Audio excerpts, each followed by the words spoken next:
দেবতারাও যেখানে মনুষ্য জন্মের জন্য ভগবানের কাছে প্রার্থনা করেন, আপনি দেবতা হননি, আমি দেবতা হইনি, কিন্তু তারা বলছে প্রভু এই ভক্তি ভূখণ্ড আমাদের মনুষ্য জন্ম দাও। ডাক্তার মাস্টার হওয়া ভালো কথা, সমাজের সেবা হবে, স্বাচ্ছন্দ্যে থাকতে পারবেন, কিন্তু এটা মনুষ্য জীবনের উদ্দেশ্য না। কোথাও বলতে পারবেন জোর গলায় যে ডাক্তার হওয়ার জন্য মানুষের জীবন, আমি মনুষ্য জীবন পেয়েছি দেবতার দুর্লভ, ডাক্তার হওয়ার জন্য, মাস্টার হওয়ার জন্য, ধনী হওয়ার জন্য, বড় পদ পাওয়ার জন্য?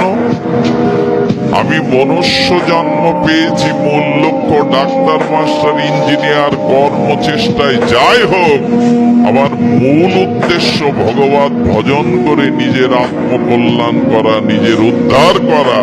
সেই ভজনও যদি না হয়, তবে ডাক্তার মাস্টার পদ প্রতিষ্ঠা পেয়ে জগতে মান্যতা পেতে পারেন, পরকালে আপনি ধিক্কৃত হবেন, পরকালে আপনি পতিত হবেন।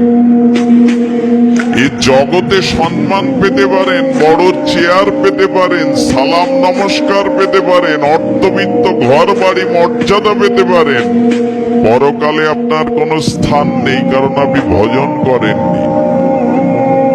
এই জন্য মনুষ্য জীবনটা হরি কৃপাতে পাওয়া যায়, নিজের স্বীকৃতিতে পাওয়া যায় না।